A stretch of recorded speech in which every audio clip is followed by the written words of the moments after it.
Good morning, everybody. Welcome to USA Basketball Recap. Join us over. We got Cardo W. Jr. here. We got Raymond Lyons.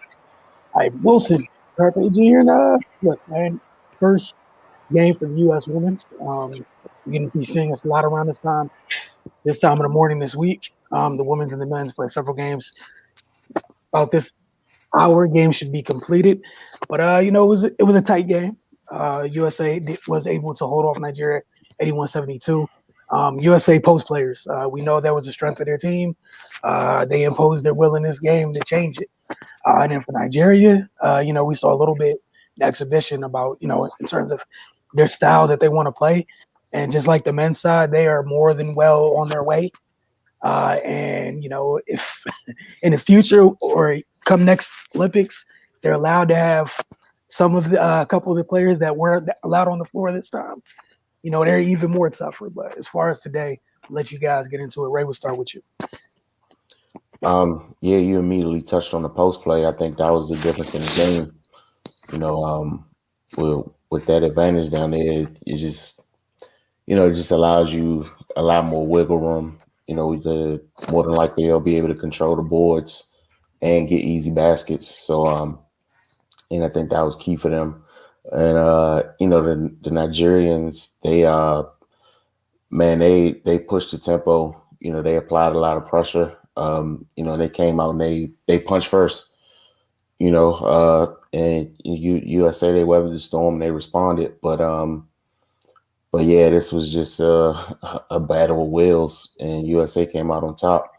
Um, it, I think they're with a lot of the new faces, and just probably not used to being in this environment. The way that Nigeria started the game, they might have been a little shell shocked. They that full court pressure, off rip was it's tough to deal with. But USA took it, they settled down, and once they kind of got into a groove, they were able to execute a little better. But definitely a nice tight back and forth game. Yeah, like you said, if if Nigeria has a couple of those pieces that they were planning on, it is who knows how this shakes out. But yeah, USA they got the win. And they just went to their strengths, and that's something that we've seen on the men's side them struggle with. We talked about their first game the other day. They started off in control, but weren't able to maintain it. The women on the other hand, they were able to seize control of the game and did not relinquish it. But the style that Nigeria played, it's tough to deal with. They forced a lot of turnovers. They sped up the game. They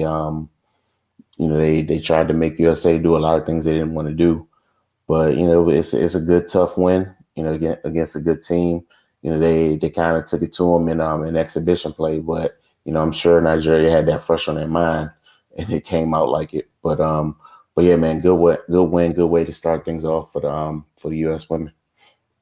All right, Cardo. Yeah, USA did what they were supposed to do. Sue Bird to me dominated, and she didn't even score a point. 13 assists, 4 rebounds and 2 turnovers. It's just efficient point guard play. Outside of the fact she was 0 for 6, but they didn't really need her because of the post play. Asia and Griner pretty much will have a mismatch most of these games. You know what I mean? Especially with situation with Cambodge or whatever. You know what I'm saying? So they dominated the same way they did in the exhibition when they played. Obviously, Nigeria adapted. They added a few more wrinkles to the mix, to try to get this win. Threw USA off course a little bit in the first quarter, but once they figured out, got on the flow, it was just a wrap. Asia 19-13. I know Griner had 13-10. The 7 turnovers, she got to be more careful with the ball, passing out of doubles, and she had 7 turnovers herself, and I think the team had 25 in total. That's just nasty. You can't have that many turnovers, man, and that's the only reason why Nigeria stayed in the game.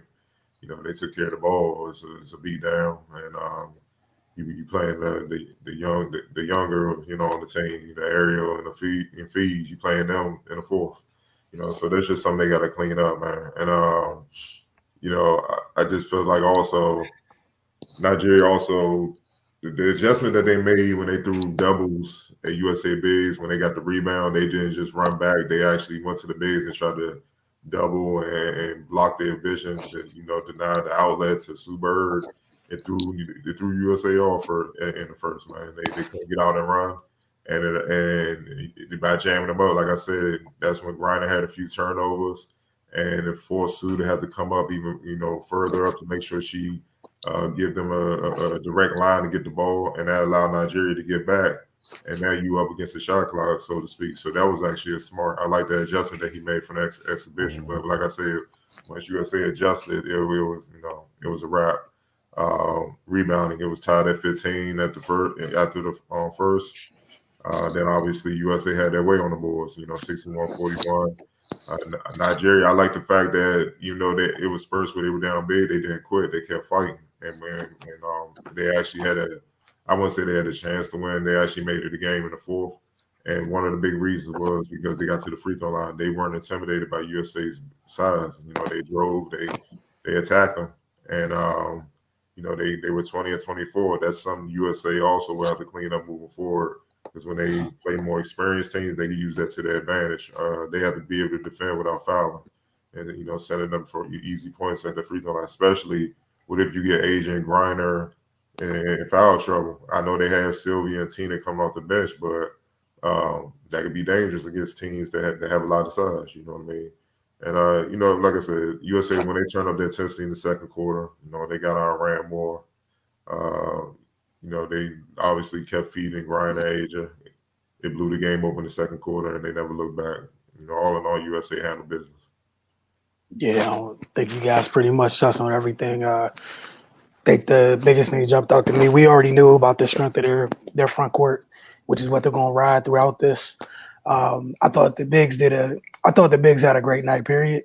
But in the second quarter, when you guys talked about when they started to kind of pose their will and they started settling on defense, the U.S. did, and stopped turning the ball over for a little bit. I felt like the bigs did a way better job of helping the guards out because Kalu and Amukamara were getting by the defenders off the bounce quite easily. I was really impressed by Asia defending in space all game long. It wasn't just her. All the bigs did a really good job tonight, but 25 turnovers, like you guys said, is ridiculous. Need to cut that down. It is one game. Expect them to continue to get better going forward. Double check to see who they play next. So again, very busy week. They play Japan on Friday morning, the women do. And obviously they have a massive, even more of a size advantage against Japan. But Japan's going to be able to spread them out, and Japan can shoot. So it'll be fun. And again, we're going to get back to this whole thing, just taking care of the ball, like Cardell said. Ideally, you took care of the ball tonight. A lot of the youngsters would have been getting valuable minutes where, I don't think we saw Ariel until very, very late.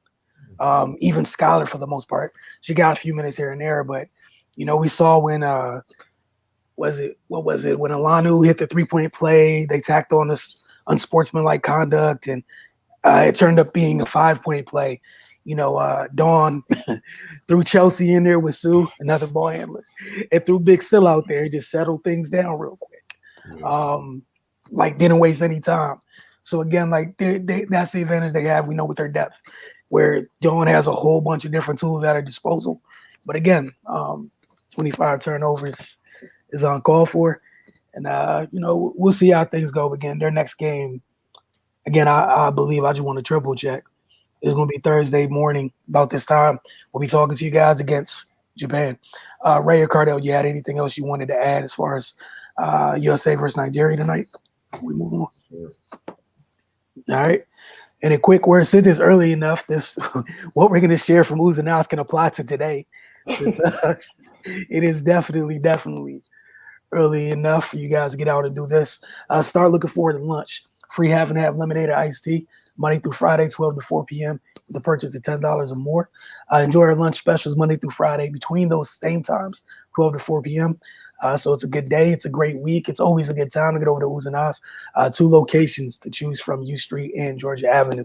And just a reminder, Thursday night, on the NBA side of things, we having our pretty much almost annual now NBA draft special at Oohs and Ahs. So we look forward to seeing you guys then. And then definitely see you guys, tomorrow morning at the same time, because the men will be playing their second group stage game. They'll be playing Iran. So you guys have a great evening. For Cardell, Ray, and myself, we will see you guys in about 24 hours.